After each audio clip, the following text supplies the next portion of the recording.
Muy bien, muy buenas tardes. Bienvenidos a la segunda teleconferencia, o webconferencia, perdón, del curso Macroeconomía. Bienvenidos a todos los docentes del curso. Muchísimas gracias por asistir, a todos los estudiantes. Muchas gracias por su asistencia. Sé que el horario a veces a esta hora no es muy fácil. A veces es un poco más cómodo a las 8, pero espero que todos puedan asistir. De todas maneras, pues, para quienes hoy no nos puedan acompañar, mañana les será enviado el enlace de la grabación. Les recuerdo a los estudiantes, mi nombre es Diego Martínez, soy el director del curso. Pueden hacer sus preguntas, sus dudas, las pueden plantear en el chat del curso, en el chat, perdón, de aquí de- de la web. Y los docentes estarán dispuestos a ir dando respuesta a sus preguntas.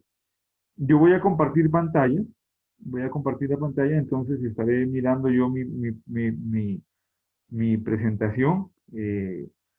Con lo que les solicito a los tutores que estén pendientes, por favor, del chat. Yo, pues, periódicamente estaré regresando al Zoom para estar mirando el chat, pero les pido por favor que estén revisando para que les den respuesta a los estudiantes o acumulamos las preguntas y les damos respuesta después, ¿vale? Entonces, ya estamos grabando, ya estamos todos. Vamos a compartir pantalla.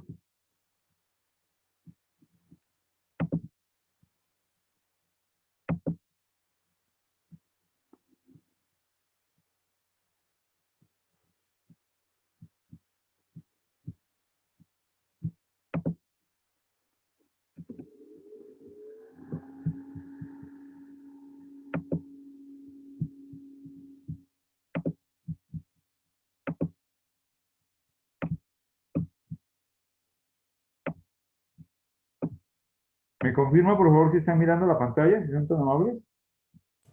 Perfecto, doctor. Sí, ¿Sí? ¿La están señor, mirando? se ve perfecto, Bruce. Se Segunda ve web conferencia de perfecto, Rodrigo. macroeconomía. Listo. Sí, señor, se ve Perfecto. perfecto. Entonces, como usted tiene micrófono, mi doc, entonces ruego al favor que voy a ampliar la pantalla para que todos la puedan mirar y me informa cualquier situación, ¿vale? Sí, señor, con gusto. Vale, muchísimas gracias. Vamos a dar una presentación. Así nomás, por ahí nomás. Listo. Bueno, muchachos, la web para la tarde de hoy está dividida en tres temas, todos relacionados con la guía de actividades que están desarrollando en ese momento. Los temas son el modelo ISLM, el segundo tema el tipo de cambio y el tercero la balanza de pago. ¿Sí? Vamos a hacer un trabajito interesante con cada uno de esos tres temas, pues si el tiempo nos lo permite. Para dar inicio, pues vamos a trabajar con el mercado, perdón, con el modelo ISLM. El mercado ISLM es un modelo muy sencillo, es un modelo muy sencillo de la macroeconomía, con el que se pretende explicar el equilibrio que existe entre los dos mercados principales, el mercado de bienes y servicios y el mercado de dinero. Es decir, la cantidad de bienes y servicios que se están ofertando y que se están demandando y la cantidad de dinero que se está ofertando y que se está demandando para poder satisfacer las necesidades de toda la población. ¿De acuerdo? Ese es el modelo ISLM. Vamos a hacer una explicación teórica de cómo se construye la gráfica de los dos modelos, del modelo IS y del LLM, para que sepan de dónde viene, para que tengamos ese marco teórico, ese contexto teórico, y luego miraremos un ejercicio similar a que ustedes tienen que desarrollar de acuerdo con la guía de actividades y entiendan lo que pasa en ese ejercicio y cómo la política económica, la política fiscal y la política monetaria afectan a la economía, ¿de acuerdo? Vamos a entrar en materia entonces. Vamos a empezar por el mercado de bienes. Pues nosotros todos tenemos necesidad de bienes, ¿cierto? Bienes tangibles e intangibles, de alimentos, de textiles, de carros, del computador con el que estamos trabajando, de una peluquería, de la educación, de un restaurante, etcétera. Y todos esos son bienes que nosotros necesitamos y que en la economía se tienen que producir para satisfacer unas necesidades básicas. Eso es lo primero, ¿sí? Para medir esos productos, para medir esa cantidad de producción, se utiliza un indicador que ya lo conocemos, ya lo veníamos trabajando desde antes, que es el Producto Interno Bruto, ¿cierto? Es decir, Todo lo que se produce en una economía durante, productos finales que se producen en una economía durante un periodo determinado, un trimestre, un semestre, un año, etcétera, ¿de acuerdo? Esa es la idea principal. El Producto Interno Bruto va a medir la producción va a medir, será el principal indicador de ese mercado de bienes, estimando cuánto es lo que se está consumiendo, si miramos desde el modelo que hayamos visto, del modelo del gas. Y les recuerdo ese modelo, que también ya lo trabajaron ustedes. Eh, Consumo más inversión más gasto, no vamos a tener en cuenta esta parte del mercado abierto. El modelo ISLM trata de una economía cerrada, es decir, los tres primeros componentes: consumo de las familias, más inversión, más gasto público, ¿sí? Esos serían como los tres componentes del PIB de una economía cerrada que trabaja el modelo ISLM. Y la parte de la IS se refiere al mercado de bienes y servicios. La parte de la LM, ahora vamos a mirar de dónde vienen las siglas, se refiere al mercado de dinero. Entonces, y ese mercado de bienes, LM, mercado de dinero. Aquí está entonces el mercado de dinero. Obviamente hay una oferta y una demanda de dinero, todos demandamos dinero y el Banco Central es el encargado de ofertar ese dinero, es decir, de controlar la base monetaria. Esa base monetaria, esa oferta monetaria es fija, es constante, ¿sí? El banco la oferta y una cantidad, y va a variar la cantidad en el mercado, no por la oferta, sino por la cantidad de demanda que el gobierno, las empresas, las personas hacemos o requerimos de dinero, ¿sí? Entonces, por eso está formado por el efectivo, los depósitos que tienen los bancos en el Banco Central, por el público a través de los depósitos que prefieren el efectivo y por los bancos a través del coeficiente de reservas o el encaje legal. ¿De acuerdo? Esa es la oferta monetaria, la cantidad de dinero que ofrece el Banco Central y en nuestro caso el Banco de la República es fija. ¿Sí? Lo que varía es la demanda que va a depender pues, de diferentes motivos. Aquí está la demanda, entonces es la cantidad de dinero que nosotros como individuos, como empresas, como gobierno, requerimos en el mercado para satisfacer nuestras necesidades de transacciones, compras, ventas, ¿sí? Precaución, ahorros, inversiones y especulación, perdón, especulación sería las inversiones, precaución sería, digamos, el ahorro. Son las tres razones por las cuales se demanda dinero: transacciones, precaución y especulación. Esos son los dos elementos del mercado de dinero, ¿sí? La oferta y la demanda de dinero, obviamente, a grandes rasgos. Habíamos dicho que la oferta de dinero se mantiene constante, la que varía es la demanda de dinero y obedece a dos razones, ¿sí? La demanda de dinero aumenta cuando se incrementan los ingresos, ¿sí? Y como hay mayores ingresos, pues se necesita más dinero para cubrir esos ingresos y con esto, pues, hay mayor demanda. También aumenta cuando la tasa de interés baja, ¿sí? Porque como la tasa de interés es baja, recordemos que la tasa de interés es como, entre comillas, el precio del dinero. Si la tasa de interés está baja, está barato el dinero, entonces las empresas, las familias solicitan préstamos cuando la tasa de interés está baja. Y la demanda de dinero disminuye cuando la tasa de interés sube, ¿sí? Cuando la tasa de interés sube, porque es más costoso. Entonces, si la tasa de interés es alta, las familias y las empresas vamos a dejar de pedir dinero y por el contrario entraríamos como que a ahorrar para, para, para mantener ese dinero quieto porque está costoso, ¿de acuerdo?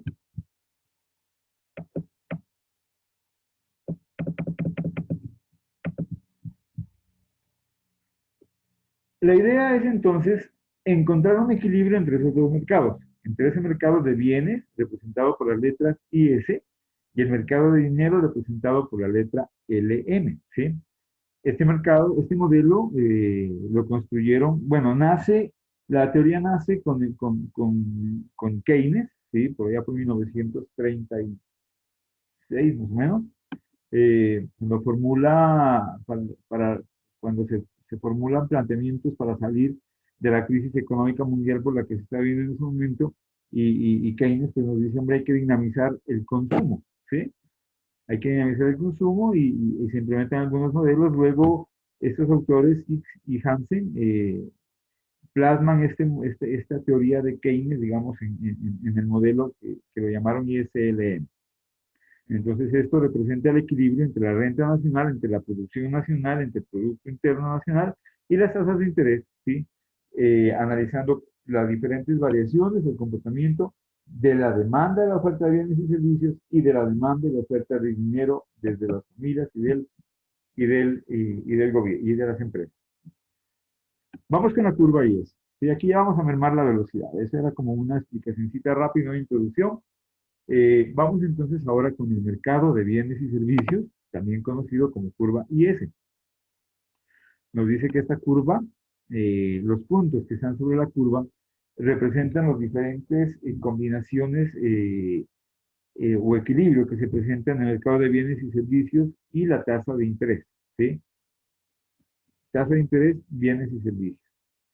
La curva IS, ya vamos a mirarla, toma su nombre de las palabras en inglés Investment and Saving Equilibrium, que significa equilibrio entre inversión y ahorro. ¿Sí?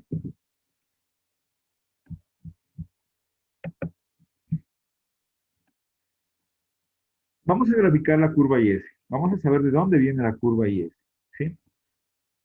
Para graficarla utilizamos un plano cartesiano. En el eje vertical colocamos la demanda, ¿sí? Colocamos la demanda de bienes y servicios y en el eje horizontal colocamos la producción de bienes y servicios, ¿sí? La renta nacional.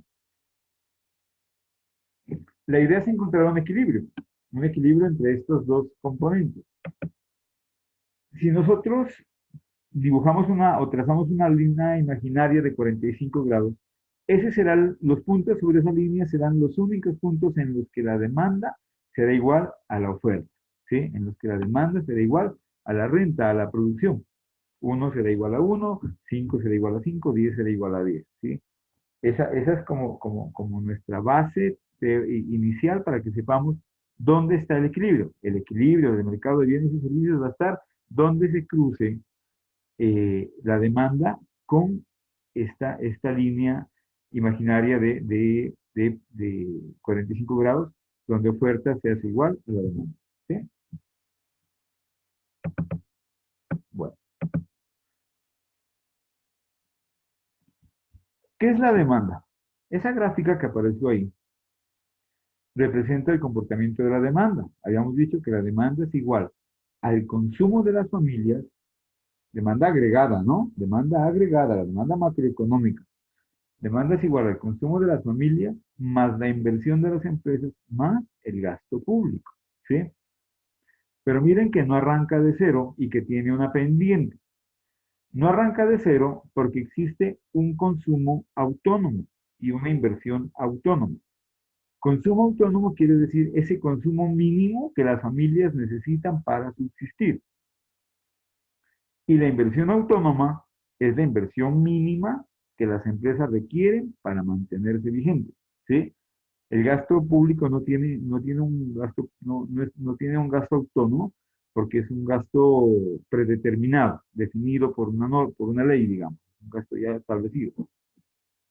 Y tiene una pendiente, y esa pendiente depende de la propensión marginal al consumo. Ya habíamos visto esa variable también. La propensión marginal al consumo nos dice qué porcentaje del ingreso nuevo las familias destinan al consumo. Entonces, dependiendo del porcentaje de esa propensión marginal, la pendiente de la curva va a ser mayor o va a ser menor. ¿Sí? En ese momento miremos lo siguiente. Tenemos la gráfica, la línea de 45 grados y tenemos la curva de la demanda. ¿Sí? El punto donde se cruzan las dos, el punto donde se cruzan las dos eh, es el punto de equilibrio. Es el primer punto de equilibrio del mercado de bienes y servicios. ¿Sí? Nos aparece un poco más de información en la determinación de la demanda agregada. Está abriendo el consumo. Nos dice que la demanda es igual al consumo más inversión más gasto. Pero el consumo es igual al consumo autónomo, ya habíamos visto que es esa C mayúscula, más la propensión marginal al consumo, que es la C minúscula, afectando el ingreso disponible. El ingreso disponible es el ingreso nuevo menos los impuestos. ¿De acuerdo? Ingresos menos impuestos nos da ingreso disponible. De ese ingreso, ingreso disponible 100 unidades. La propensión marginal al consumo 80%, 80 unidades. Entonces, el consumo, esa propensión marginal va a determinar del ingreso disponible qué porcentaje o qué cantidad de ingreso disponible se destina al consumo. ¿Sí? Esta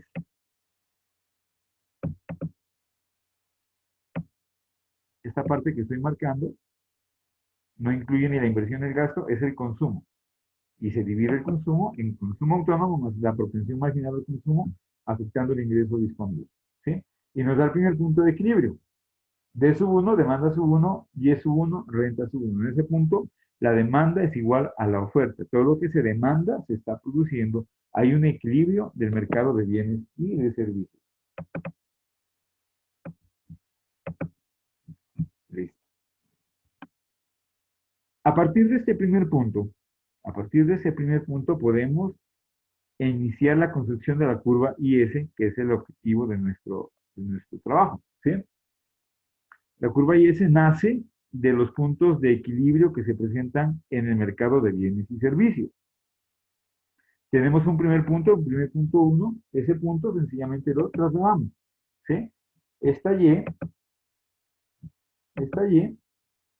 la trasladamos al mismo valor. ¿Sí? La curva IS mide la relación que existe entre la tasa de interés, y la renta. ¿Sí? Existe pues una tasa de interés inicial, y sub 1 en el mercado, una tasa inicial para una producción que ya definimos como de equilibrio, que viene de la gráfica anterior. ¿Alguna pregunta hasta el momento? ¿Alguna duda? La pregunta es cómo hago para ver las preguntas.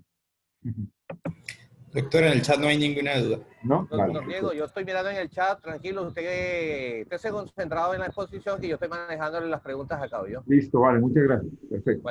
Bueno, ok. Tenemos un primer punto para la construcción de la curva IS.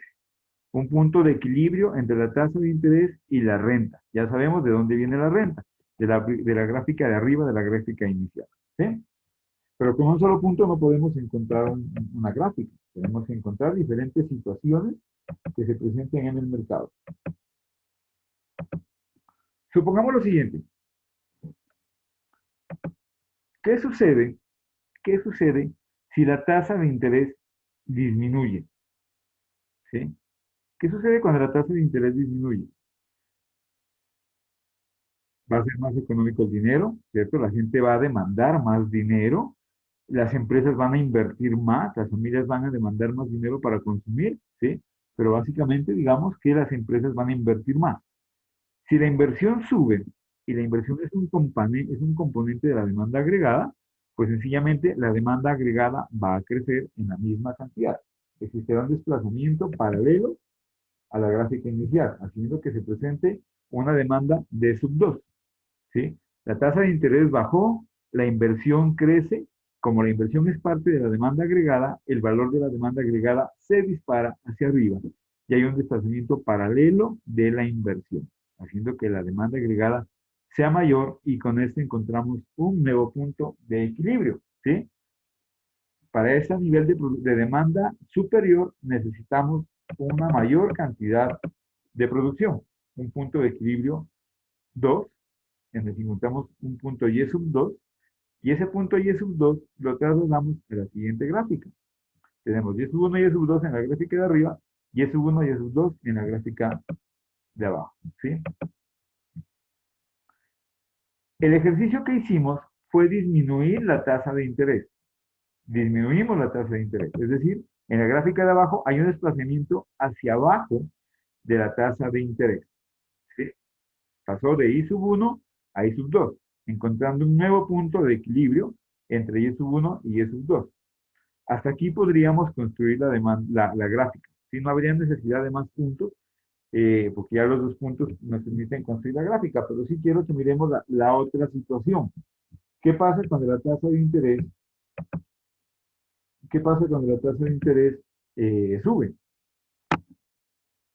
Como la tasa de interés sube, las familias van a ahorrar, las empresas no van a pedir préstamos, ¿sí? Prefieren mantener su liquidez quieta porque está muy costoso el dinero. Y si la demanda de dinero baja, si hay menos inversión, si hay menos consumo, el total de la demanda agregada va a bajar. La demanda va a caer. Como hay menos dinero, se demanda menos dinero, se demanda menos productos y con esto las empresas producen menos también, una menor cantidad de dinero para adquirir, hay una mayor demanda. Con esto tenemos un desplazamiento de la gráfica hacia la línea roja, de la amarilla hacia la roja, hacia abajo, encontrando un tercer punto de equilibrio, un equilibrio mucho más bajo, ¿sí? Dado hacia la izquierda, donde decimos que el punto de equilibrio es donde se cruza con la línea de 45 grados, y ahí encontraríamos nuestro tercer punto de equilibrio, ¿sí? Y haría que encontremos la gráfica Y sub 3. Bueno, aquí nos faltaba colocarle. Es facilísimo.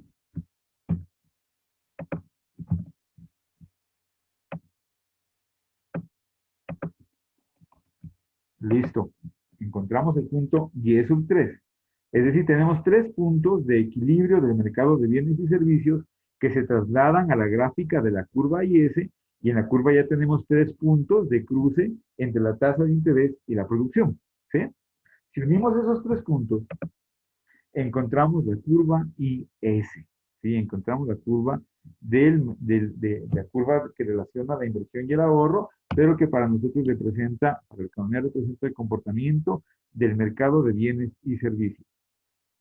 ¿Qué conclusión tenemos? Que a tasas de interés más altas, la producción es menor, y a tasas de interés más bajas, la producción es mayor. El Producto Interno Bruto sube cuando las tasas de interés bajan, el Producto Interno baja cuando las tasas de interés suben, ¿sí? Esa sería nuestra primera curva del modelo IS. ¿Estamos de acuerdo ahí, muchachos? ¿Todo ok?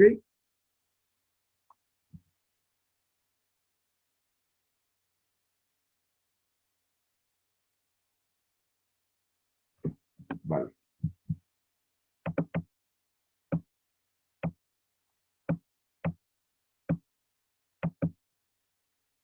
Vamos entonces, tenemos la primera curva, tenemos el mercado de bienes, ¿sí? Ese es el comportamiento del mercado de oferta y demanda de bienes y servicios tangibles e intangibles. Peluquerías, turismo, transporte, chaquetas, camisetas, zapatos, computadoras, ¿sí? Alimentos, todo está incluido ahí, ¿sí? Pero para comprar esos bienes, ¿sí? La otra parte del modelo es el dinero. Ya tenemos los bienes y servicios. Ahora sí veremos qué pasa con el dinero, ¿de acuerdo? Y el dinero, el mercado de dinero, se establece o se presenta a través de la construcción de la curva del modelo LM, ¿sí? Que viene del nombre Liquid Preference and Money Supply Equilibrium, disculpen el inglés, que significa preferencia por liquidez y el equilibrio de oferta monetaria, ¿sí? Así como el mercado de bienes y servicios se presenta una oferta y una demanda, en el mercado de dinero también hay una oferta y una demanda, ¿sí? En la gráfica inicial. En la primera gráfica vamos a encontrar el mercado de bienes, perdón, el mercado de dinero, y en la segunda gráfica vamos a encontrar el mercado, o perdón, la curva LM. Para el mercado de dinero tenemos, por un lado está la tasa de interés y por el otro lado está la base monetaria, ¿sí? Está la oferta y la demanda de dinero. La oferta de dinero es constante, por eso está una línea paralela al eje horizontal. A cualquier nivel de tasa de interés, la oferta monetaria es la misma, ¿sí? Varía la cantidad de dinero en circulación por la oferta, perdón, por la demanda. Si existe más demanda o menos demanda, pues hace que exista mayor o menor cantidad de dinero circulando, pero la oferta que lleva el Banco de la República al mercado es la misma, ¿sí? Es la misma cantidad de dinero, una constante.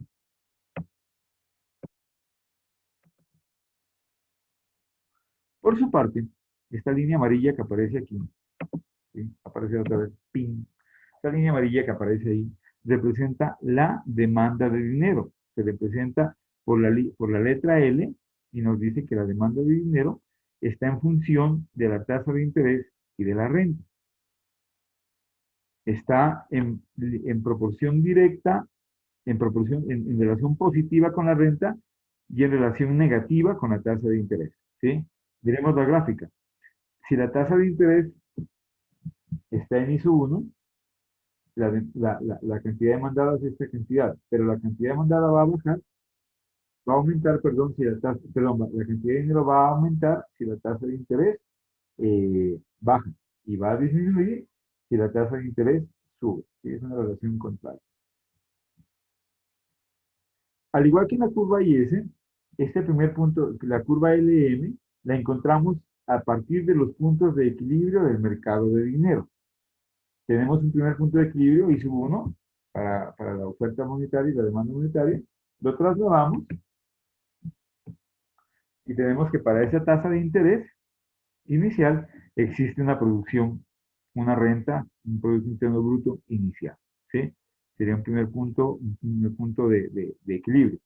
Entonces, cada punto de equilibrio del mercado de dinero genera un punto para la creación de la curva LM.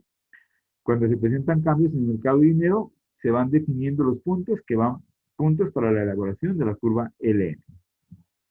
Ese es el primer punto. Igual no podemos hacer una gráfica con un punto, vamos a buscar diferentes situaciones. Vamos a suponer lo siguiente. ¿Qué sucede si la producción aumenta? ¿Qué sucede si la renta aumenta? Habíamos dicho antes que cuando la renta aumenta, se demanda más dinero. Cuando la renta aumenta, se demanda más dinero, ¿sí? Para cubrir esa mayor cantidad de producción. O sea, si la economía ha crecido, si se necesita mayor producción, se necesita mayor dinero para cubrir ese mayor nivel de producción. Entonces, si la renta sube, la cantidad de demanda de dinero sube. Si hay más empleo, se necesita más dinero. Si hay más producción, se necesita más dinero, ¿de acuerdo? Si hay mayor producción, si hay mayor renta y la demanda de dinero sube, tenemos un desplazamiento de la demanda hacia arriba, ¿sí? La demanda de dinero sube. Como la demanda de dinero sube, y esa es una de las críticas pues, que se hace al modelo, cuando la demanda de dinero sube, al igual que cualquier producto, cuando la demanda sube, el precio sube, ¿sí? Sabemos que la tasa de interés es el precio del dinero. El punto de cruce entre la demanda, la línea amarilla, y la oferta, la línea roja, es el punto de equilibrio del mercado de dinero y tenemos un segundo punto que lo trasladamos a la curva LM. ¿Sí? Tendremos entonces a una tasa de interés más alta, se va a presentar una mayor producción. O mejor, al contrario, cuando se presenta una mayor producción, cuando la renta es alta, se genera una tasa de interés alta. ¿Sí? Sube la tasa de interés.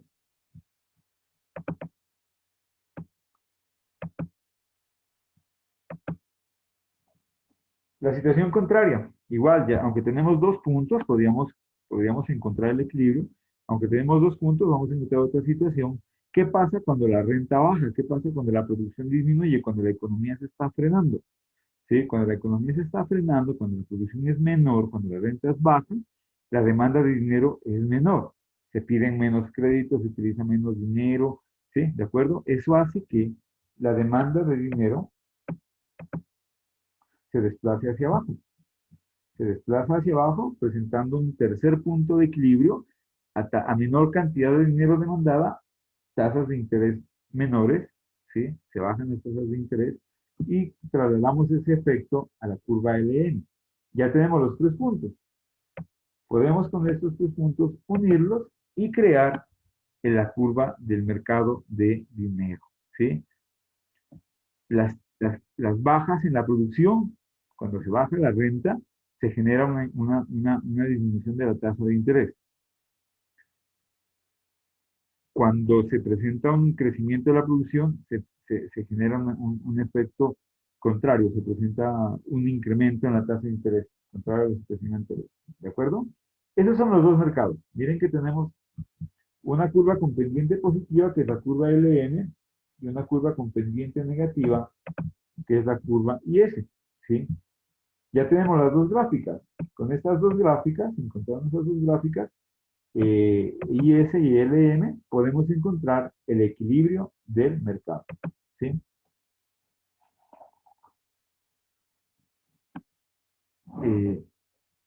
Si miramos de manera vertical, tenemos la elaboración de la curva IS. Y aquí está la curva IS. Si miramos de manera horizontal, miramos las dos gráficas para la construcción de la curva LM.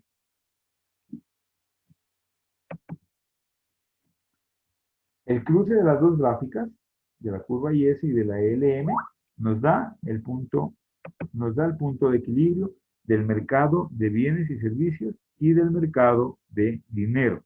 ¿Sí? En ese punto, la cantidad de dinero que se encuentra en circulación demandada y ofertada es suficiente para que el mercado de bienes y servicios se mantenga, para que la oferta de producción y la demanda de bienes y servicios se sostengan en la economía. ¿De acuerdo?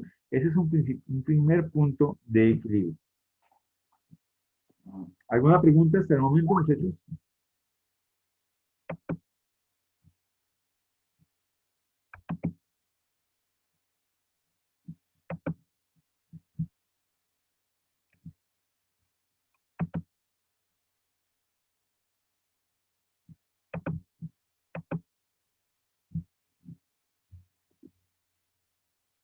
Ninguna, bueno. No, señor, no hay pregunta. Todos los estudiantes están concentraditos, doctor. Bueno, perfecto. Ok. Mira lo que pasa a partir de ese momento. Es la parte interesante. El gobierno, ¿sí?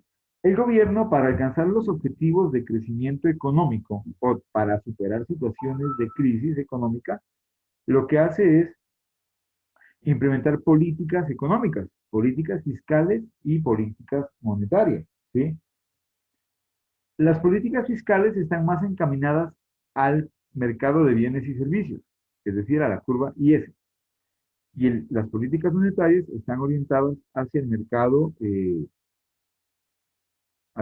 de dinero.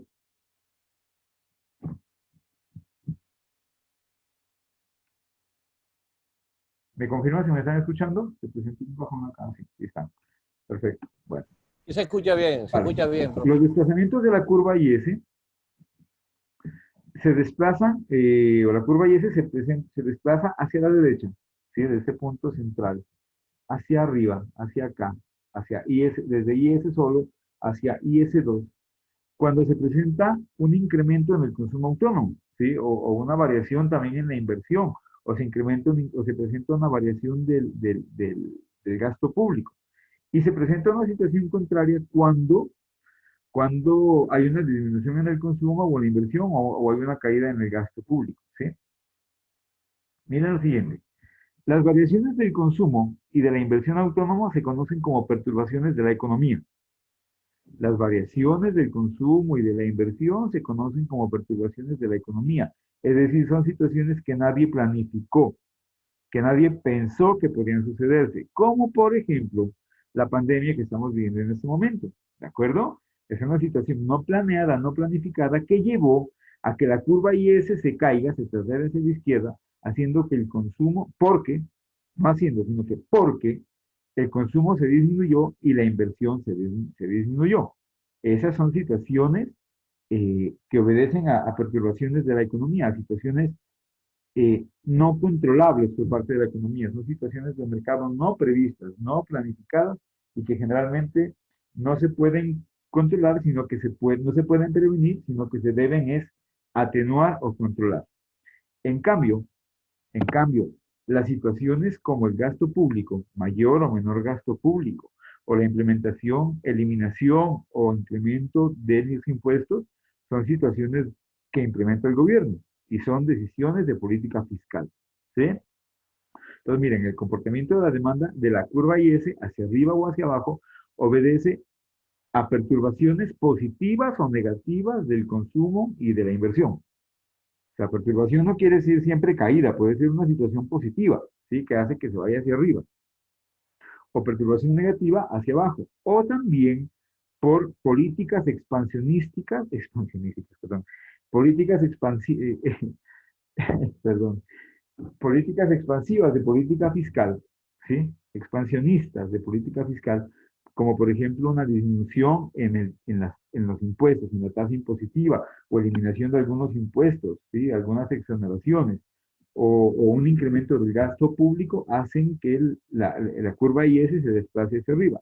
O lo contrario, cuando se implementan impuestos, es decir, políticas contractivas de política fiscal, acciones contractivas que frenan la economía, hacen que la curva IS se desplace hacia abajo, que pueden ser por disminución del gasto público o por incremento de impuestos, ¿sí?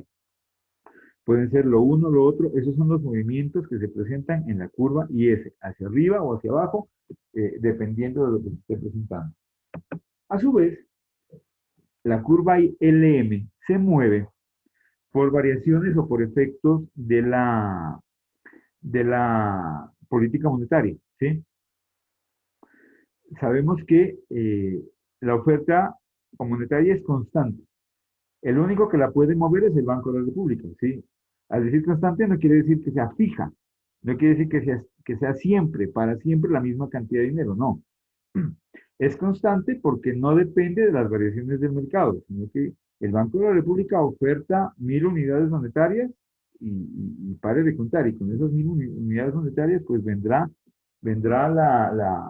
el equilibrio económico, sí, pero sí puede el Banco de la República variar la cantidad de dinero en circulación. El Banco Central, en Colombia el Banco de la República, sí, cualquier banco central. Y esto se hace a través de, y bueno, y las variaciones también para que afecten la demanda de dinero dependen de las políticas monetarias expansivas y contractivas, ¿sí? La política monetaria expansiva, por ejemplo, una disminución de la tasa de interés, una disminución del encaje legal, eh, hacen que la curva monetaria se desplace hacia arriba, perdón, para que la demanda monetaria se desplace hacia arriba, hay mayor demanda, y una política contractiva, todas las acciones que el Banco de la República aplica para controlar, para disminuir la cantidad de dinero en circulación, que generalmente pueden ser medidas tomadas para controlar la inflación, ¿sí? Por ejemplo, se aplica una tasa de interés más alta, con esto hay mayor demanda de dinero y a la vez pues se controla un poco la inflación, ¿sí? Pero son políticas expansionistas o contractivas de la política monetaria. La política monetaria la implementa el Banco de la República, ¿sí? Y los movimientos de ellas, pues los equilibrios que se presentan entre las dos, son los equilibrios entre el mercado de bienes y el mercado de dinero. ¿De acuerdo? Esa es la teoría, muchachos. Esa es la teoría de lo que es el mercado de bienes y lo que es el mercado de dinero desde el punto de vista macroeconómico, ¿sí? Tiene que haber un equilibrio entre la cantidad de dinero en circulación, porque si existe poca cantidad de dinero en circulación, la economía se va a frenar. La economía se va a detener porque no va a haber dinero para comprar bienes y servicios.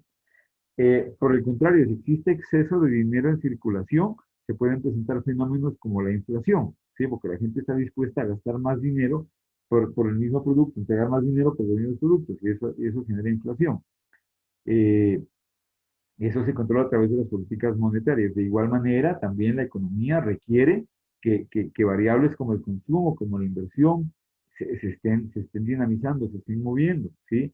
Y a su vez, pues, existan manejos de las políticas fiscales, de manejo de impuestos y de gasto público para mover la política, para mover el mercado. Miren lo que pasó volviendo a la pandemia. Se presentaron contracciones, de la economía, perturbaciones de la economía, se cayó el mercado, se cayó la inversión, ¿sí?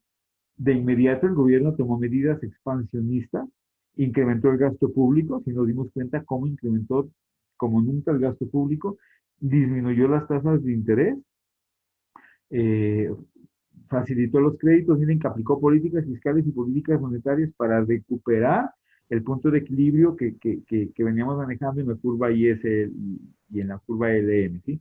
Eso es lo que se refiere al manejo de las políticas fiscales y de las políticas monetarias en este modelo sencillo que es el modelo IS-ELM. Vamos a ver ahora esto. Doctor Diego, perdón, disculpe, hay una pregunta de Kevin Rivera desde Valledupar. Señor. Dice que si existe alguna fórmula para hallar los modelos o en base al análisis del comportamiento de la gráfica y el resultado de la D igual al consumo más el ingreso más el gasto? Aquí en pantalla tenemos la pregunta. Sí, claro, o sea, son varias las fórmulas, Kevin, ¿no? O sea, por eso lo digo, este es un modelo muy sencillo que explica únicamente el movimiento. Existen una cantidad de fórmulas econométricas que permiten dar a entender o comprender el comportamiento de la economía. La economía es muy volátil, la economía es muy sensible. Y cualquier medida que se tome en cualquiera de los sectores o por políticas puede afectar positiva o negativamente a otros sectores. Entonces, imaginémonos que la economía es como un control, como un tablero de un avión que es gigantesco y lleno de controles. Entonces, un movimiento de una variable afecta absolutamente a todas y se tienen que estar tomando correctivos para evitar no alcanzar los objetivos, ¿sí? La idea es alcanzar objetivos o tomar correcciones. Y una corrección puede llevar a una crisis en otro sector.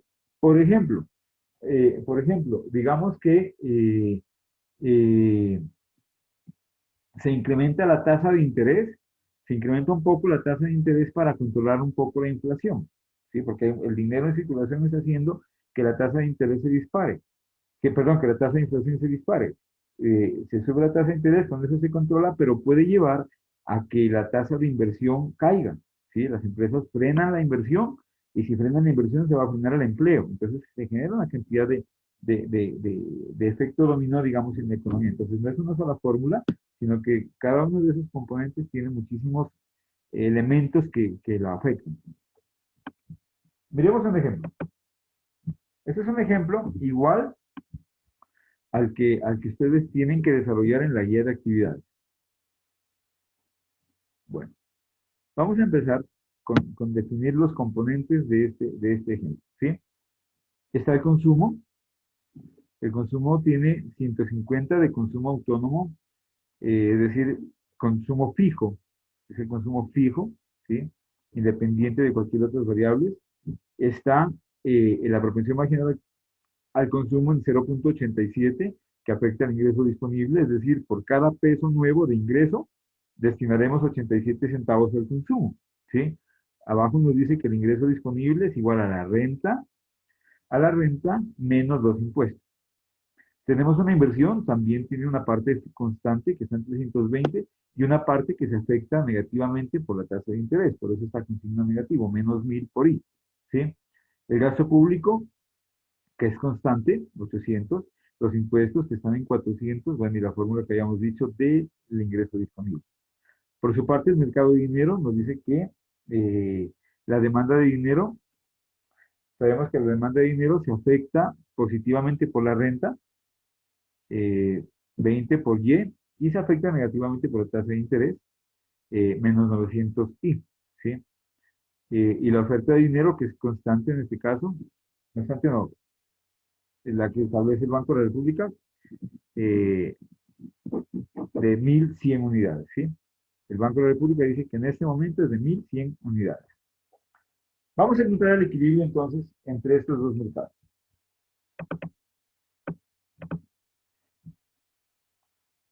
Por facilidad, obviamente, ya está resuelto. Sabemos que la renta, empezando por el mercado de bienes y servicios, la renta es igual al consumo más la inversión más el gasto público, ¿sí?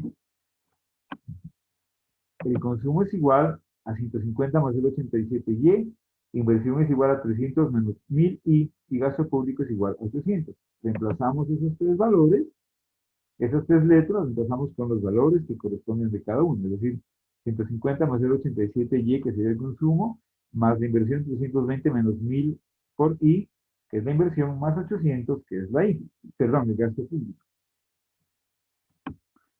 Hacemos algunos despejes, ¿sí?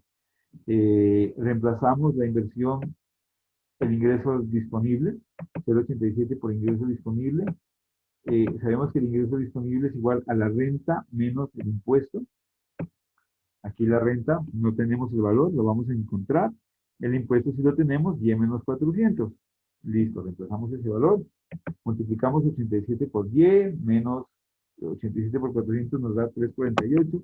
los demás valores están iguales, hacemos las operaciones del caso y nos dice que y va a ser igual a 922 menos 1000i sobre 0.13. Y aquí todavía se podría dividir 922 entre 0.13 y 1000 entre 0.13, ¿sí? Nos da lo mismo, o sea, dejamos hasta ahí. Si quieren avanzar un paso más, es solamente dividir 922 entre 0.13 y 1000 entre 0.13. ¿Sí? Sería como un paso adicional. Dejamos pendiente, dejamos ahí planteado el valor de Y. El valor de Y en el mercado de bienes y servicios. ¿Sí? La renta es igual a 922 menos 1000i sobre 0.13. Vamos a encontrar la renta ahora en el mercado de dinero. Vamos a encontrar la renta en el mercado de dinero. El mercado de dinero, dijimos, en la gráfica, es el punto donde la oferta es igual a la demanda. Donde L se hace igual a M. ¿De acuerdo? Este puntico. Entonces, si la oferta es igual a la demanda, y la demanda de dinero es 20y menos 900i y la oferta 1100, sencillamente igualamos. 20y menos 1000i es igual a 1000. ¿Qué pasa aquí? 1300. Sí, perdón, aquí hay un error. Aquí es 1300. Ya. No, así todo se soluciona. Igual a 1300. Despejamos la y nos da que la y es igual a 1300 más 900i sobre 0.2. Igual, podríamos dividir 1300 entre 0.2 y 900 entre 0.2. Tendríamos otro resultado, pero al final llegaríamos a lo mismo. Entonces, hasta ahí tenemos despejada la y, que es lo importante, y ya podemos encontrar el punto de equilibrio. ¿Cuál punto de equilibrio vamos a encontrar? Vamos a encontrar este primer punto de equilibrio. Este punto de equilibrio. Esta I sub 1 con Y sub 1. Nos va a decir cuál es la tasa de interés y cuál es la renta de equilibrio inicial. ¿De acuerdo? Eso es lo que vamos a hacer. Reemplazamos en la curva IS. ¿Sí? Reemplazamos el valor. Perdón, un pasito. Perdón. Lo que hacemos es igualarlas. 922 menos 1000i sobre 0.13 igual a 1300 más 900i sobre 0.2. Como y es igual a y, este valor de 922 menos 1000i sobre 0.13 va a ser igual a 1300 más 900i sobre 0.2. Los igualamos. Aquí está la igualdad. La letra I desapareció porque se hizo parte de la fórmula, fue reemplazada. Nos queda una sola variable que es la tasa de interés. ¿Sí? Y la tasa de interés de equilibrio nos dice que es del 4.86%. En esta gráfica tenemos que esta I sub 1 es 4.86. Vamos a encontrar ahora el valor de la renta. Reemplazamos reemplazamos el valor en IS y reemplazamos el valor en LM. ¿Sí? Reemplazamos el valor de la tasa de interés, ¿no? 922 menos 900 y la I es 0 es 4.86%. Recuerden, muchachos, que todo valor, lo voy a escribir aquí, 4.86. Para poderlo llevar a una fórmula, siempre tenemos que dividirlo entre 100 para poderle quitar el signo de porcentaje. 0.0486. ¿De acuerdo? Siempre, recuerden que siempre que van a meter un porcentaje en cualquier curso, no solo en macroeconomía, cualquier curso, siempre que van a llevar un porcentaje a una fórmula, tienen que dividirlo entre 100 para poderlo aplicar. ¿Sí? Entonces, en este caso, sería 922 menos 1000 por 0.0486 sobre 0.13, nos da 6.718. Como estamos en un punto de equilibrio, tanto IS como LM nos tiene que dar el mismo valor.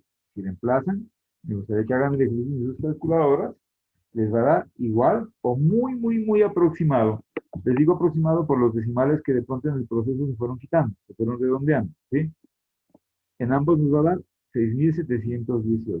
Es decir, que en esta primera gráfica tenemos en este punto Tasa de interés 4.86, renta 6.718.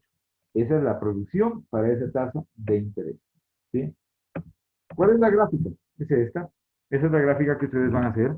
Muy sencilla. ¿Sí? La curva IS, la tasa de interés, la tasa de interés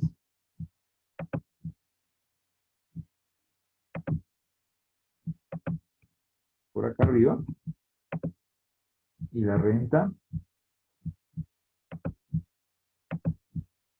por acá abajo. Listo.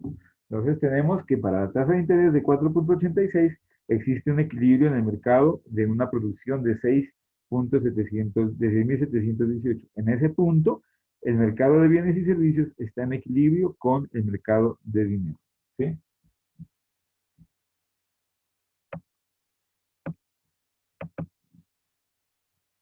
Bueno, adelante la gráfica, por acá. Ahora revisamos ese gráfico. Hacémosla para acá, vamos a ubicar.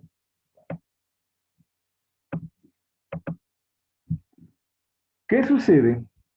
¿Sí? ¿Qué sucede cuando el gobierno aplica una política fiscal? En este caso, un incremento del gasto público. El gasto público pasó, el gasto público pasó de 800 a 900. Hacemos el mismo proceso, el valor del consumo es igual, el valor de la inversión es igual. El que varió fue el gasto público, pasó de 800 a 900. Con esto tenemos un nuevo valor de Y, ¿sí?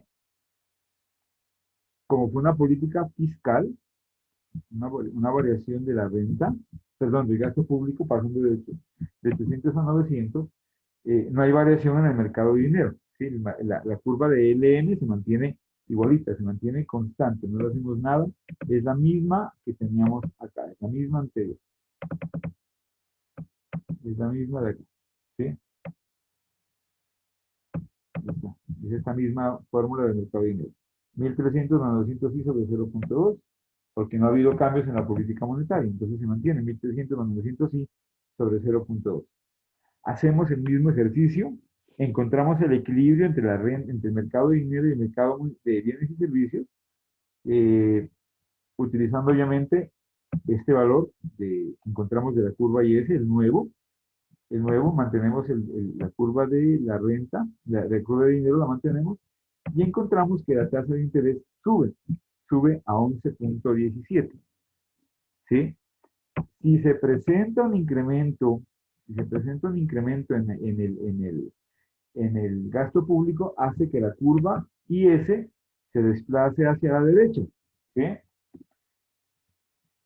A una mayor renta, a un desplazamiento de la curva de la curva IS, llega a una renta de 7.002.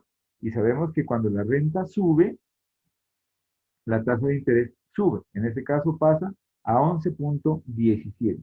A mayor renta sobre la curva LM, recuerden que en la demanda de dinero nos dice que cuando la renta sube, que cuando la demanda de dinero sube, la tasa de interés sube. Entonces, a un desplazamiento de la curva IS sobre la curva LM, a este nuevo punto de equilibrio, tenemos una nueva situación de equilibrio, una renta más alta de 7.002 y una tasa de interés del 11.17%.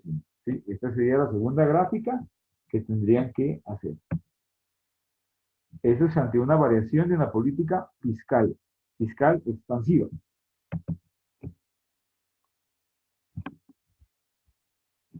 Bueno, aquí estamos reemplazando para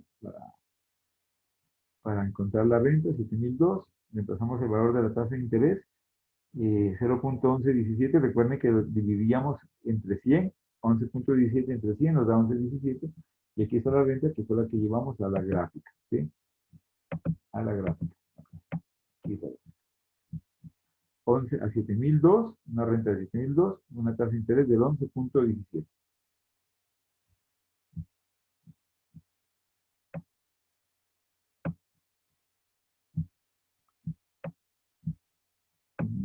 Una ubicación de gráficas. Bueno, eso con respecto a la política fiscal.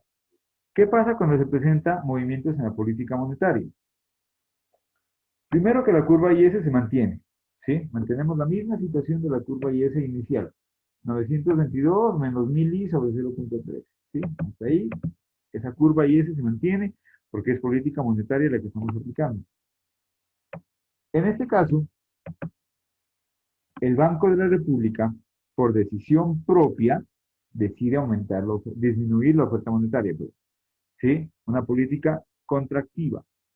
¿Sí? El Banco de la República merma la cantidad de dinero en circulación. Pasó de 1.300 a 1.200 unidades. Encontramos la renta de equilibrio, despejando Y, es igual a 1.200 más 900i sobre 0.2. Esa será la nueva renta de equilibrio. Y encontramos la igualdad. Igualamos este valor de Y con este valor de Y. Y nos dice que la tasa de interés para esta renta es del 8.95%, ¿sí? Como una política, como una menor oferta de dinero, eso llevó a una caída en la tasa de interés. Perdón, a un incremento en la tasa de interés. Vamos a ver por qué.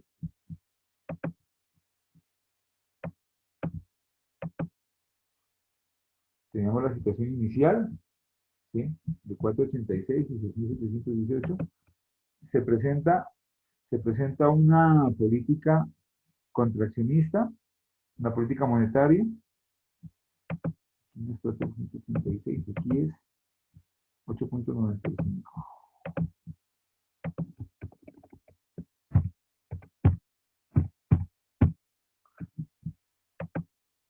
Ante una tasa, ante una disminución de la economía, donde se frena la economía por una política contractiva, una menor oferta monetaria, hace que el dinero se ponga más costoso, ¿sí? Que el dinero suba, pasando pasando de 4.86 a 8.95, pasando de 6.718 a,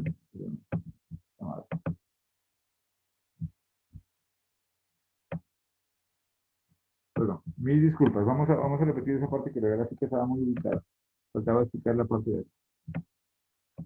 No sé qué pasó con las gráficas, se me movieron. Bueno,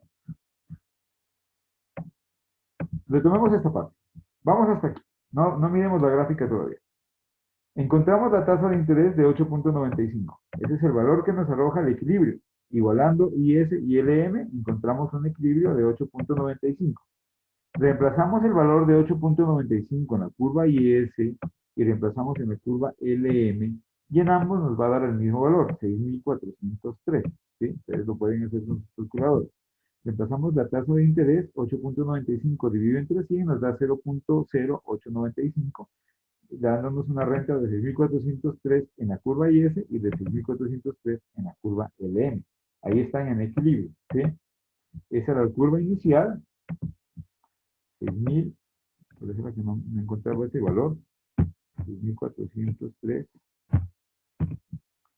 la nueva renta. Entonces, se presenta una política contractiva, haciendo que la tasa de interés suba, y con esto la renta va a disminuir. La tasa de interés va a subir y se va a generar un efecto de una menor producción, de una menor renta en el equilibrio macroeconómico.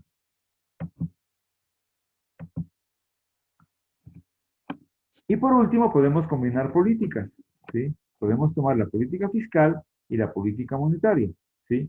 Igualamos las dos fórmulas que ya hemos encontrado, los dos resultados, los resultados de IS después de la política, aquí está, 1022 menos 1000i, tomamos ese valor, porque es combinado, sería 1022 menos 1000i, y tomamos el valor de LM, cuando aplicamos política monetaria, LM, 922 menos 1000i, entonces reemplazamos, es 1022, no mire más, es 1022.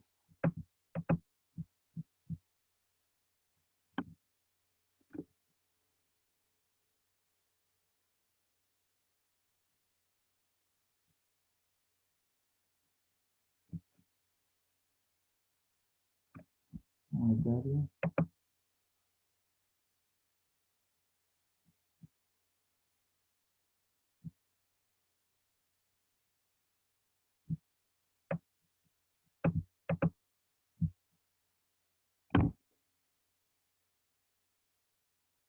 Perdón, 1022 es la curva IS, estoy confundido con tantas gráficas.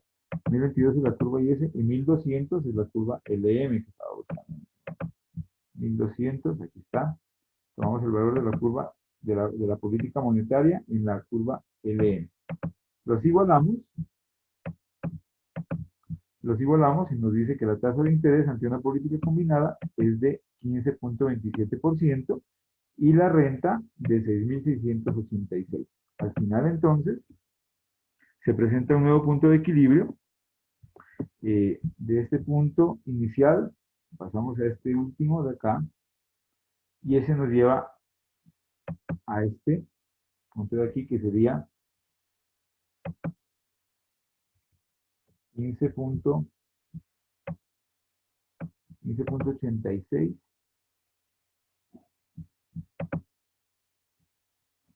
15.27 y 6.687.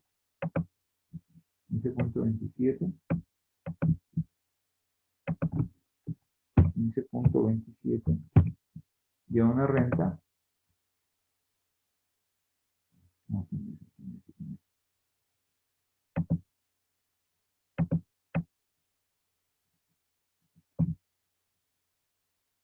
15.27 y a una renta de 6.687. No, si está bien ubicado. 15.27 y 6.687. Ese sería el último punto de equilibrio del mercado tras la aplicación de políticas fiscales y políticas monetarias. ¿Qué es lo que pasa? En conclusión, muchachos. Existe un mercado de bienes y servicios. ¿Sí? Nosotros tenemos unas necesidades de bienes y servicios. Pero para poder adquirir esos bienes y servicios necesitamos un dinero. El dinero lo establece el Estado. ¿Sí? Nosotros demandamos de acuerdo con nuestras capacidades y con el comportamiento de la economía. O el objetivo de la economía, del Estado, es controlar la inflación a través de la estabilidad de precios, incrementar el empleo, fomentar el crecimiento del Producto Interno Bruto, etcétera. Y eso lo hace a través de la aplicación de políticas fiscales y de políticas monetarias. Las políticas fiscales afectan la curva IS, es decir, el mercado de bienes y servicios. Las políticas monetarias afectan afectan la curva, el mercado de dinero, es decir, la curva LM, ¿sí? Pero en definitiva, la aplicación de las dos políticas pueden buscar el crecimiento o frenar un poco la economía dependiendo de lo que se esté buscando en ese momento en la economía, ¿sí? Siempre se van a generar efectos en una u otra curva, pero la idea es encontrar la cantidad de dinero necesaria para que la economía funcione, fluya de manera ágil y de igual manera la producción esté funcionando y el mercado esté adquiriendo. Es decir, que todas las variables de la economía estén funcionando al mismo tiempo. ¿De acuerdo? Ese es el modelo ISLM, muchachos, que ustedes tienen que desarrollar en el ejercicio.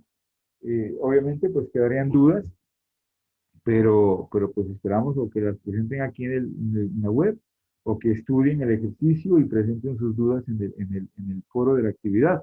Y con mucho gusto, pues estaremos todos los docentes dispuestos a dar respuesta a sus inquietudes. ¿De acuerdo, muchachos? Ese sería el primer punto de la gráfica. El primer punto del tema, perdón.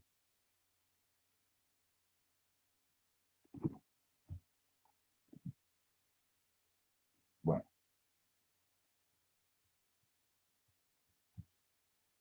vamos el siguiente componente de la web. Vamos a trabajar una primera parte de lo que es la economía internacional. Pues la economía internacional es una parte de la economía, ¿sí? Es una parte de nuestra economía. Y recordemos pues, que esa economía internacional se refiere eh, a esas relaciones nuestras, a esas relaciones de los habitantes de un país con los habitantes del resto del mundo, en comercio, en turismo, en finanzas, en tecnología, en cultura, en educación, en salud, en todo, ¿sí? Todas las relaciones de los habitantes de un país con el resto del mundo, a través de comercio, a través de tratados comerciales, de intercambios de inversiones, etcétera, se refiere a la economía internacional, ¿sí? Básicamente, dentro de la economía internacional, o el más importante componente es el comercio internacional. El comercio internacional o se refiere al intercambio de bienes y servicios de los habitantes de un país con los habitantes de otros países. ¿Con qué fin? Con el fin de satisfacer necesidades de bienes escasos. ¿Por qué son escasos? Porque nosotros no tenemos la capacidad de producir, mejor dicho, ningún país tiene la capacidad de producir todos los bienes y servicios necesarios para sus habitantes, ¿sí? Una economía completamente cerrada, que se llama autarquía, no existe en la vida real, es un concepto teórico. Ningún país es capaz de producir todo lo que necesita. Siempre va a necesitar de otros países para que le vendan o para que le compren, ¿sí? De alguna manera. ¿Por qué? Porque los bienes y servicios, como lo miramos en la otra teleconferencia, o los recursos del mundo están dispuestos a lo largo de toda la geografía del mundo. Cada país tiene unas competencias que lo hacen único y a la vez tienen unas debilidades que le hacen abrir las puertas al mercado internacional. Y con esto fluye la economía internacional. ¿De acuerdo? Pues dentro de esta economía internacional, o básicamente dentro de este comercio internacional, están las políticas comerciales, que serían como la tercera parte de las políticas. Miramos la política fiscal, la política monetaria y ahora miramos la política comercial, que serían como los tres grandes componentes de la política económica, ¿sí? Y esa política comercial se refiere a establecer las medidas para controlar, fomentar, dinamizar, acelerar o hasta frenar el comercio internacional y las relaciones con otros países, ¿sí? A través de la implementación o de la eliminación de aranceles, de la implementación o de la eliminación de prohibiciones al comercio, de la fijación o eliminación de cuotas al comercio, del establecimiento de tratados comerciales, de la firma de TLCs, bueno, de tanta cosa que surge dentro de la política comercial, de la política económica internacional, ¿de acuerdo? Esto pues a través de la implementación de barreras o de la eliminación de barreras tanto arancelarias, es decir, de dinero, como no arancelarias, ¿sí? ¿Por qué? Porque hay que proteger también al productor nacional y hay que proteger no solo al productor, sino al ciudadano, ¿sí? Y por eso se colocan, bueno, aranceles para proteger al productor, digamos, de alguna manera, cuando no existen convenios, aranceles, que es una cantidad de dinero que se paga por la entrada de mercancías desde el extranjero, que por información teórica digamos que los aranceles son de orden específico o ad valorem. Específico cuando existe una cantidad monetaria fija, $10, $20, $30 por unidad. Por ejemplo, un barril de petróleo paga $5 por ingresar al país, un ejemplo, ¿sí? O ad valorem, que es un porcentaje, que es lo más utilizado. El 10% de la factura, el 50%, el 70% sobre el valor de una mercancía, etc. Esas son las dos formas de cobrar aranceles. Y se fijan o se eliminan dependiendo de los objetivos de crecimiento, de los objetivos de movimiento comercial del país. Obviamente el país no puede ir implementando o ir eliminando aranceles así nomás, ¿sí? ¿Por qué? Porque estamos dentro de una economía global. Hace un par de meses, Colombia implementó un arancel para unos productos que venían de la Comunidad Económica Europea. De inmediato, la Comunidad Económica Europea puso su queja ante la Organización Mundial del Comercio, ante la OMC, para que Colombia desmonte ese arancel que había colocado, ¿sí? ¿Por qué? Porque pues, ya había unos negocios previos y ya estaba una producción en proceso en Europa que venía para Colombia y no se podía frenar ni se podía perjudicar al productor allá porque en Colombia se colocaba ese arancel, ¿de acuerdo? Entonces eso tampoco es tan fácil como ir quitando o ir poniendo porque ya hay países que se van a ver afectados, ¿de acuerdo? Eso con respecto a los aranceles. Y otras barreras, las que no tienen que ver nada con los aranceles, con dinero, digamos. Está, por ejemplo, las cuotas de importación, que son cantidades o topes máximos que el gobierno establece de entrada de determinados productos. Por ejemplo, durante el primer semestre se permite la entrada de 10.000 toneladas de soya a Colombia, ¿sí? Después de eso, o queda suspendida la importación o se empieza a cobrar algún arancel alto, ¿de acuerdo? Esas son cuotas, con el fin de proteger, obviamente, al productor nacional. Existen acuerdos de restricciones voluntarias entre países, se colabora en los países para protegerse también. Entonces, volviendo al ejemplo de la soya, digamos que Colombia le compra soya a Bolivia. Entonces le dice Colombia a través obviamente de los entes definidos, cancillerías, embajadas, demás, ¿sí? Eh, por favor, solicitamos que Bolivia frene temporalmente la salida de soya hacia Colombia, porque en Colombia está la producción nacional, ¿sí? Está la cosecha y se puede perjudicar el productor, entonces se pueden establecer medidas como esas. Pues existen otras medidas como las normas de calidad, por ejemplo, ¿sí? Eh, con el fin de proteger al productor nacional o al consumidor nacional, se exigen que los productos que entren al país cumplan con determinadas normas ISO y CONTEC, bueno, cualquier norma de calidad que exista y que esté implementada, entonces se exige que esa norma se implemente para que el producto que entre al país sea de buena calidad y no entre en competencia desleal con la producción nacional. Volviendo a los ejemplos, hace algún tiempo, yo creo que hace unos 3 años tal vez, empezaron a ingresar desde la China textiles muy baratos a Colombia, ¿sí? Y recordemos que Colombia se caracteriza por tener pues grandes fábricas de textiles con la característica de que son de muy buena calidad. Y la calidad generalmente se traslada en un precio más alto. Estaban entrando textiles de otros países a precios bajos, obviamente de menor calidad, entrando a competir o una competencia desleal contra la producción nacional. Obviamente los productores nacionales se quejaron, pusieron la queja y se implementaron normas de calidad más altas para que estos textiles pues, no entren todos, sino que los que entren en calidad, en competencia con el país. Un ejemplo que fue muy típico, todos lo escuchamos tal vez, fue el de los famosos sombreros volteados. ¿Sí se acuerdan? Que aquí en Colombia, pues el sombrero volteado es típico, es representación de la costa atlántica, o de toda Colombia, por decirlo de alguna manera. Pero son artesanales, son hechos a mano. Cada sombrero es diferente uno del otro y, y son costosos por eso, ¿sí? Por la materia prima que se utiliza. Aquí en Pasto, también acá en Nariño, en el municipio de San Donás, se producen los sombreros de paja toquilla, también son unos sombreros que se exportan a Europa, muy, muy bonitos. Y empezaron a llegar de otros países sombreros similares en imagen, desde la China también llegaban a $1, no sé si se acuerdan, sombreros volteados a $1, que si usted lo miraba, pues era igual, pero era de plástico, ¿sí? La gente lo empezó a consumir, pero los productores se quejaron y eso estaba afectando la cultura, al artesano, etcétera, y se implementaron pues normas proteccionistas. Todo eso se llama códigos deontológicos. Esos códigos deontológicos que nos hacen a los colombianos únicos en nuestra forma de ser, en nuestra cultura, en nuestro consumo, en nuestra alimentación, etcétera, ¿sí? Por ejemplo, puede existir una carne muy barata en otro país, carne que nosotros no consumimos. Entonces, aunque esté barata y la vayan a traer a Colombia, entonces por código deontológico va en contra de nuestras culturas, de nuestra idiosincrasia, la frenan y no ingresa al país, ¿sí?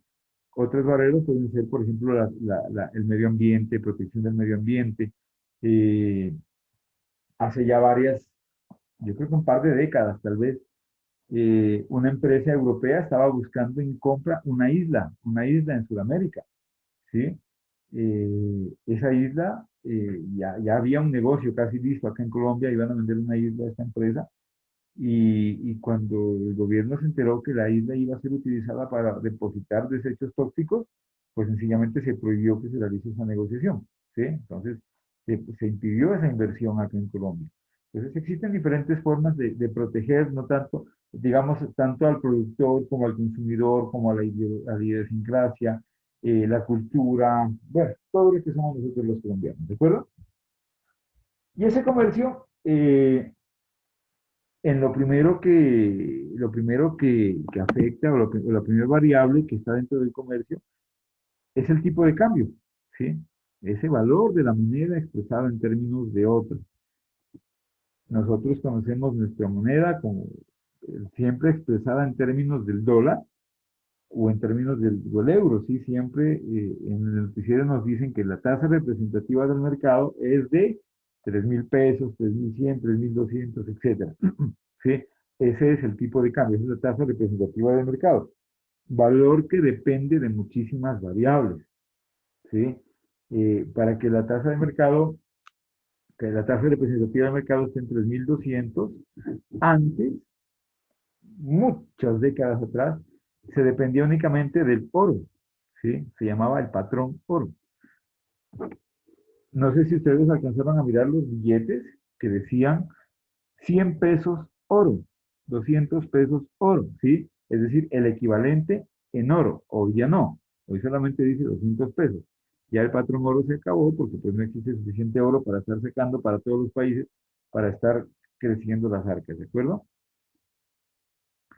Hoy depende de muchos factores, entre otros, el tipo de cambio depende de las transacciones comerciales que realice un país, de las exportaciones y de las importaciones, es decir, de ese saldo de la balanza de pagos.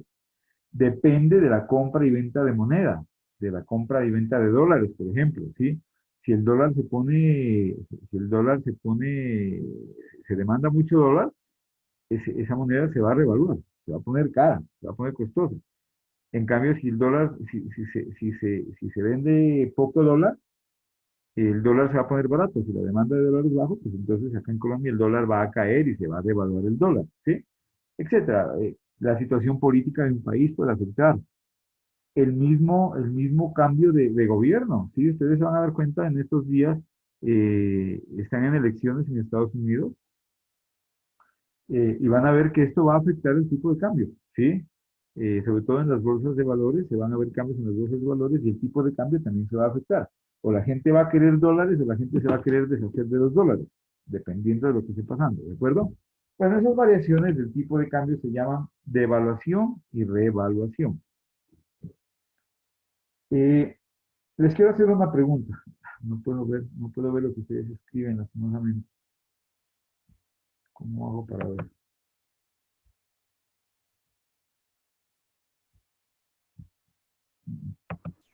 Bueno, Cuente, doctor Diego. les voy a Usted, preguntar, si ajá, tenemos un tipo de cambio de 3.000 pesos por dólar, ¿sí? Si tenemos un tipo de cambio de 3.000 pesos por dólar y decimos que la moneda, que el peso se devalúa, ¿cuál sería un valor? Denme un ejemplo, que pase de 3.000. ¿Hacia dónde pasaría? Digamos que pasaría a 2.800 o a 3.200. Si decimos que el peso se devalúa y está en 3.000, al devaluarse pasaría a 2.800 o a 3.200. ¿Qué opinan, muchachos? Cuénteme, Doc, ¿qué están escribiendo? están en las dos respuestas. Hay 2.800, 2.800, 3.200. Mayor parte, hay un equilibrio en la respuesta. Bueno, vale, muchachos. Resulta que 10 y 10. devaluarse una moneda es perder valor, ¿sí? Si pierdo valor es porque se pone más barata. Y si se pone más barata, tengo que entregar más de ese producto barato por el mismo precio. Si teníamos un dólar por 3.000 pesos y la moneda se devalúa, quiere decir que el peso se puso más barato, tendríamos que entregar 3.200 pesos por el mismo dólar, ¿sí? Eso es devaluación. Y la situación contraria se llama revaluación. Revaluar es cuando los productos se ponen más costosos, ¿sí? Si yo antes entregaba un dólar y me daban 3.000 pesos, pero si ahora el peso está caro, si el peso se devaluó, voy a entregar un dólar y me van a entregar únicamente 2.800 pesos. Eso se llama revaluación. Devaluar es perder valor, es decir, tenemos que entregar más moneda nuestra por el mismo dólar. Y revaluar es ganar valor, es hacerse más costoso. Tenemos que entregar menos moneda nuestra por el mismo dólar. Esas variaciones del tipo de cambio se llaman, o ese riesgo al que estamos sometidos o se someten quienes trabajan en el mercado internacional se llama riesgo cambiario, ¿sí? O sea, puedo ganar o puedo perder en el negocio solo por el hecho de haber cambiado la moneda, ¿sí? Pude haber comprado moneda y cuando fui a venderla, estaba devaluada, perdón. Entonces me entregan más pesos, ¿sí? Entonces gané plata, o se revaluó, me entregan menos pesos, perdí plata, ¿de acuerdo? Eso afecta al mercado internacional. Eso afecta a los exportadores y afecta a los importadores. Vamos a mirar un par de ejemplos y con eso terminamos por hoy, ¿vale? Para que, para que miremos este ejemplo final. Hay un tema, bueno, vamos a mirar dos situaciones, la de los exportadores y la de los importadores, ¿sí? Con la devaluación y con la revaluación. Miren lo siguiente, vamos a exportar bicicletas. Espero que haya muchos ciclistas aquí entre los estudiantes y entre los docentes. Yo soy uno. Vamos a exportar bicicletas, ¿vale? El primer negocio se hizo el 20 de marzo del 2018. La tasa representativa del mercado ese día era de 2.800 pesos por dólar. Se exportaron 50 bicicletas a un precio de $200. Es decir, si multiplicamos precios por cantidades, $200 por 50 unidades son $10.000. Ese es el negocio de la exportación. Exportamos, nos entregan los $10.000 y cuando cambiamos a pesos, el tipo de cambio está en 2.800, nos entregan 28 millones de pesos. Ese es el negocio inicial. 28 millones de pesos. ¿De acuerdo? 3 días después, se presenta una variación en el mercado. El tipo de cambio sufrió una revaluación. La moneda nuestra se puso más costosa, es decir, vamos a entregar menos pesos por el mismo dólar. Pasó de 2.800 a 2.500. Hicimos el mismo negocio, vendimos las mismas, no las mismas, otras 50 bicicletas al mismo precio, a $200. Hicimos el mismo negocio en $10.000. Hasta ahí no ha cambiado nada, pero cuando fuimos a hacer el cambio al banco, cuando el banco nos entrega en pesos ese negocio que nos depositaron los mismos $10.000, no nos van a entregar los 28 millones de hace 3 días, sino que ahora nos entregan únicamente 25 millones de pesos. Es decir, cuando estamos exportando, no nos interesa que la moneda se revalúe, o mejor, la revaluación perjudica al exportador, ¿sí? ¿Por qué? Porque va a recibir menos dinero por la misma cantidad de producto entregado. Entregó las mismas 50 bicicletas al mismo precio y no recibió 28 millones, sino únicamente 25 millones de pesos. La revaluación perjudica al exportador. Miremos la tercera situación, una devaluación del peso. 3 días después, marzo 28, la tasa representativa del mercado pasa a 3.000 pesos por dólar. El negocio se mantiene, 50 bicicletas a $200, las exportamos, nos consignan los $10.000 y el banco nos entrega en pesos el equivalente. Como el tipo de cambio es 3.000, no nos van a entregar ni 28, ni 23, ni 25, sino 30 millones de pesos. ¿Sí? Hicimos el mismo negocio, nos entregaron los mismos $10.000, pero ahora nos entregan 30 millones de pesos. Es decir, la devaluación favorece al exportador. ¿Sí? Por eso cuando la moneda se está revaluando, los exportadores luchan y pelean para que el Banco de la República aplique políticas monetarias que lleven a la devaluación del peso. ¿Sí? Esas políticas o esas acciones que el Banco de la República realiza se llaman OMA, operaciones de mercado abierto. ¿Sí? Por ejemplo, el Banco de la República comprar dólares. Puede comprar dólares para que los dólares se pongan escasos. Al ponerse escasos los dólares, el dólar se pone caro y el efecto contrario es la caída del peso, la devaluación. ¿Sí? La revaluación de una moneda lleva a la devaluación de otra. Si buscamos la devaluación del dólar haciendo que el dólar se ponga escaso en nuestra economía, eso hace que la moneda nuestra se devalúe. Y es una política muy normal que el Banco de la República haga eso. Compre dólares para hacer que el peso se devalúe o vende dólares para hacer que el peso se revalúe. ¿Sí? Eso con respecto a a los exportadores. Veamos qué pasa con los importadores. Vamos a importar celulares. Las mismas fechas, 20 de marzo, la tasa representativa era de 2.800, vamos a importar 100 equipos a un precio de $50 cada equipo, ¿sí? Es decir, vamos a importar mercancía por $5.000. Vamos a comprar dólares para comprar la mercancía. Vamos a comprar $5.000, ¿sí? Y para comprar $5.000 tenemos que desembolsar 14 millones de pesos. Eso es lo que nos vale el primer negocio. Vamos a comprar dólares y tenemos que depositar $5.000, pero para depositar $5.000 tenemos que desembolsar 14 millones de pesos. Listo, hasta ahí no hay problema. 3 días después, 3 días después, se presenta una revaluación del peso, ¿sí? El peso pasa de 2.800 a 2.500 pesos. El negocio se mantiene. El negocio, vamos a importar 5.000 dólares, tenemos que comprar $5.000, pero cuando vamos a comprarlos, los $5.000 ya no nos cuestan 14 millones de pesos, ¿sí? Grata sorpresa para el importador, solo tiene que entregar 12.500.000, 1,5 millones menos por los mismos $5.000. Es decir, la revaluación del peso favorece al importador, ¿sí? Vimos que perjudicaba al exportador, pero favorece al importador. Y miremos la situación contraria. 3 días después se presenta una devaluación del peso, el peso llega a costar $3.000, un dólar le que a costar 3.000 pesos, vamos a comprar $5.000, tenemos que desembolsar 15 millones de pesos.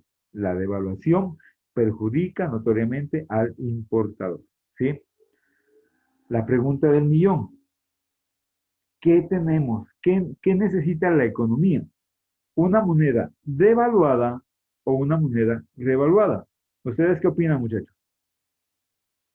O una moneda devaluada que esté en 3.000 o una moneda revaluada que esté en 2.500.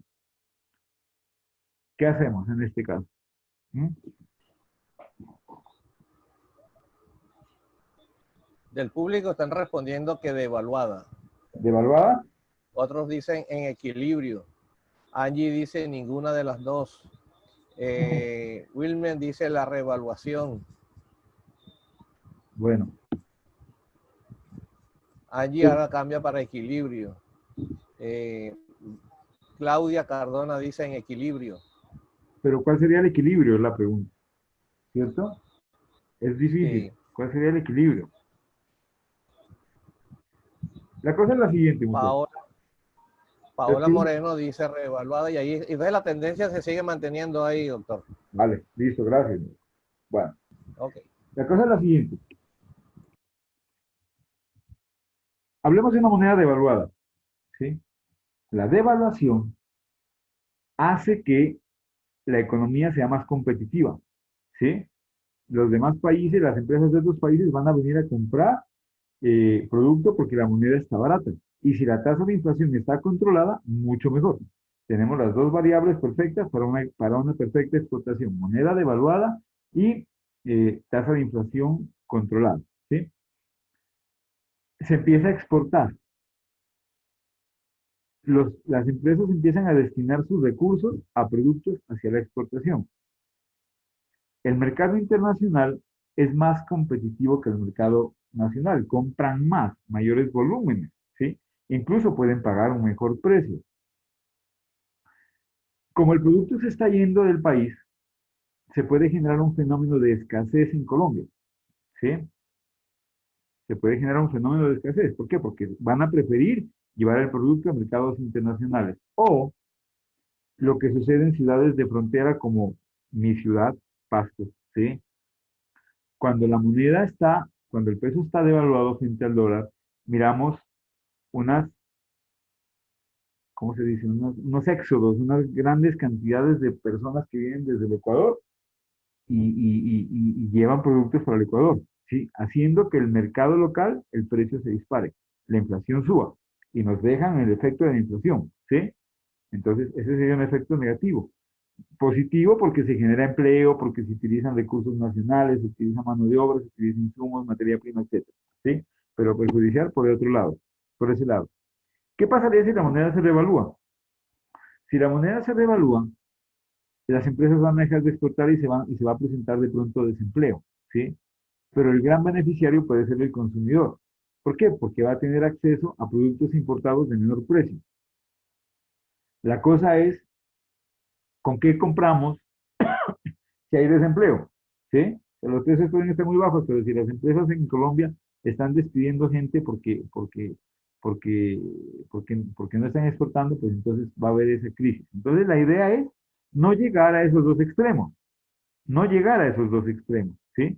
Mantener una moneda, como decían algunos estudiantes, en cierto equilibrio, aunque es muy relativo llegar a un equilibrio.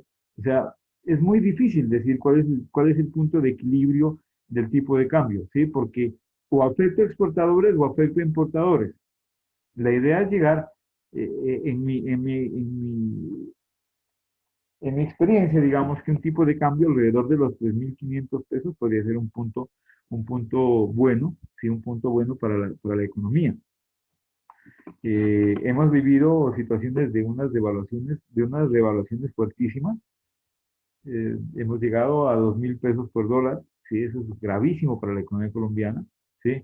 No hemos tenido graves devaluaciones tampoco, no hemos enfrentado graves devaluaciones, porque cuando se presentan devaluaciones graves, cuando la moneda está cayendo, cuando la moneda se está quebrando, nadie nos va a querer comprar tampoco, ¿sí? ¿Por qué? Porque nadie se va a arriesgar a comprar una moneda que al día siguiente vale la mitad de lo que costaba hoy, ¿sí? Entonces no van a querer hacer transacciones con eso. Hemos visto que se presentan países donde asumen nuevas monedas o asumen monedas extranjeras como moneda propia, lo que sucede en el Ecuador, por ejemplo, con el dólar, ¿sí? O monedas nuevas como la que se presentó en Brasil o en Argentina, ¿sí? O en el Perú, que asumen monedas nuevas porque la que tenían estaba demasiado devaluada. Colombia no ha llegado a esas crisis, ¿sí? Aunque hemos cambiado de monedas a lo largo de la historia, pero no por esa situación. ¿De acuerdo, muchachos? Eso es lo que ustedes tienen que realizar, ese es el análisis que tienen que realizar del tipo de cambio, van a hacer sus transacciones, van a ver cómo se afecta al importador, cómo se afecta al exportador, cómo se afecta a la competitividad, cómo se afecta al mercado, lo van a explicar. Sí, una cosa es la parte matemática, pero lo más interesante, aquí lo que nos interesa es la interpretación que ustedes den de esos resultados. ¿De acuerdo, muchachos? ¿Preguntas, dudas sobre el tipo de cambio?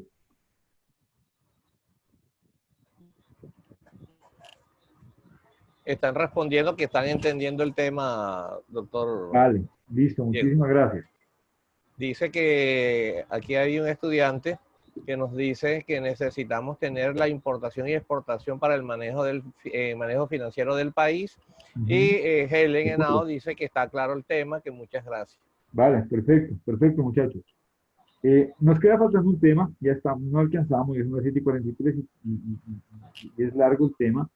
Lo vamos a dejar, lo vamos a hacer en una CIPA la próxima semana, ¿sí? Entonces, vamos a buscar este mismo medio de Zoom para desarrollar. Por ahora, quiero que por favor, ustedes saben que el estudio no es una competencia, no es el que primero haga, ¿sí? El estudio es el que mejor aprende, el que mejor entiende, no es el que primero entregue el ejercicio resuelto, sino el que mejor lo hizo y lo aprendió. ¿Sí? Entonces, van a estudiar los dos temas, van a hacer los ejercicios y sobre todo van a explicar, van a entender los resultados, ¿de acuerdo? Van a mandar esos aportes al foro, uno por uno, hagan el ejercicio del modelo ISLM, grafiquen, explíquenlo despacio, no hay afán. Una vez que entendamos de ese tema bien bacano, o sea, pasamos a los ejercicios de importación, no nos aceleremos, vamos por partes, y la próxima semana, aunque no hayamos terminado estos dos ejercicios, vamos a planificar una CIPA, ¿sí? Cada docente va a invitar a sus estudiantes a una CIPA. Yo también, obviamente, invitaré a todo el mundo a la CIPA para explicarles la balanza de pago. Es un ejercicio, pues no nos vamos a demorar tanto como hoy, pero sí, pues me interesa que lo estudiemos despacio, ¿sí? Sin afanes. No sacamos nada con acelerarnos aquí en mirar un tema en 5 minutos y nos va a generar confusión más que claridad en el tema. Muchachos, no me resta, y a los docentes, doctores, muchísimas gracias por haberme acompañado en la web. Muchísimas gracias a todos los estudiantes. Espero que les haya quedado claro el tema. Mañana les envío el enlace para que puedan consultar la grabación y puedan iniciar el desarrollo de sus actividades y puedan resolver todas las dudas e inquietudes presentándolas en el foro. Nuevamente les reitero, muchachos, el foro no es solo para presentar aportes, el foro también es para preguntar, ¿sí? Pregunten, por favor, pregunten. Si ustedes están estudiando y las preguntas y las dudas que les salgan en el tema, pregunten a su tutor, ¿sí? ¿Qué es la devaluación? ¿Qué es la revaluación? O sea, leí este tema, pero esta estrofa no la entiendo. O sea, estoy mirando este texto y aquí hay una gráfica, no entiendo de qué se trata esa gráfica. Presenten la pregunta a su tutor. Para eso estamos nosotros, no solamente para revisar aportes. Nos interesa que ustedes aprendan. Recuerden que somos sus tutores, sus acompañantes en el proceso de aprendizaje, ¿vale?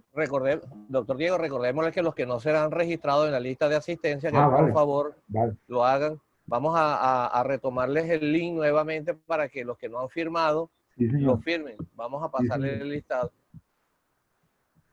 Ya dejé de compartir, aquí creo que está. No, aquí no está. Permítanme, muchachos.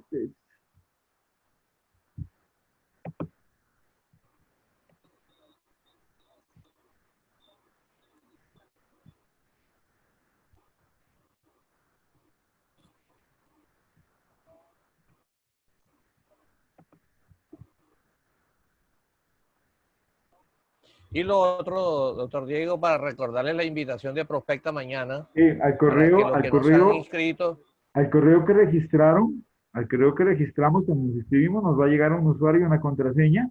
Ingresamos a la página de Prospecta y ahí de ahí seguimos el usuario y contraseña y ya podemos entrar. y todavía están abiertas las inscripciones, todavía alcanzan a inscribirse mañana y lo pueden hacer con pago en línea y le están cancelando 45.000 pesos y el registro es automático. Vale, perfecto, mira, muchísimas gracias por esa información. Bueno, sí. Hay que estar pendiente, Irlene, en el correo. Muchísimas gracias para todos, que tengan un resto de noche muy feliz. Muchas gracias y quedémonos todos en casa, ¿vale? Cuidémonos. Bueno, gracias. Chao, Buenas muchachos. noches. Feliz noche. Gracias a todos. Feliz noche.